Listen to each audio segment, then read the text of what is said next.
जुगाड रेसिपीमध्ये स्वागत। जय शिवराय। अगदी हिरवे मूग वापरून आपण हे व्हेजीस आप्पे पाहणार आहोत। अगदी सुपर टेस्टी हा नाश्ता आहे।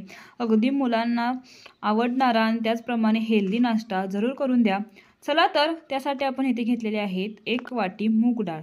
अगदी मूग घेतले तरी चालतील तुम्ही। अशा प्रकारे हे एका भांड्यामध्ये काढून घ्यायचे। त्यानंतर 1 वाटी तांदूळ, अगदी रेशनचा जरी वापरला तरी चालेल।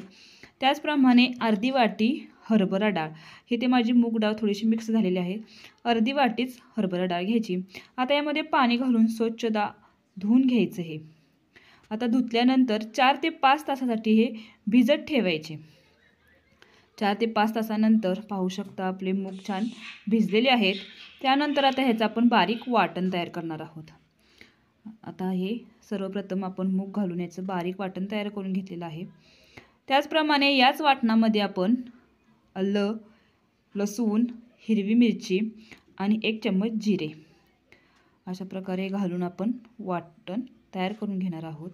आता हे दोन्ही वाटण आपण मिक्स करून घ्यायचं, एकजीव करून घ्यायचं।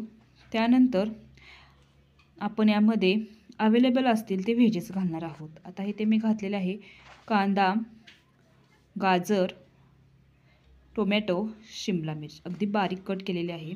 आता हे मिक्स करून घ्यायचं। आता यामध्ये चवीनुसार मीठ आणि थोडीशी कोथिंबीर घालून पुन्हा हे छान बॅटर मिक्स करून घेतलेलं आहे।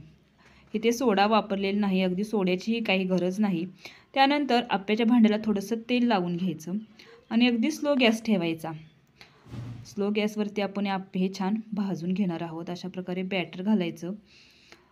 अशा प्रकारे सर्व बॅटर घालून घेतलेलं आहे आणि अगदी स्लो गॅसवरती आपण हे 5 मिनिटं झाकून ठेवायचं। हे 5 मिनिटं झाकून ठेवल्यानंतर पाहू शकता आपले आप्पे अगदी खालच्या बाजूने छान गोल्डन ब्राऊन कलर आलेला आहे। अशा प्रकारे आपण हे पलटणार आहोत। अगदी स्लो गॅसवरती जास्त करपत नाही, त्यामुळे अगदी स्लो गॅस ठेवा। अशा प्रकारे आपण हे आप्पे दोन्ही बाजूने छान भाजून घेतलेले आहेत गोल्डन ब्राऊन। आणि आप्पे तुम्ही हे अगदी नारळाची चटणी किंवा टोमॅटोच्या चटणीबरोबरही खाऊ शकता। असे सुपर टेस्टी नाश्त्यासाठी जुगाड रेसिपीला जरूर सबस्क्राईब करा, लाईक करा, कमेंट करा। धन्यवाद।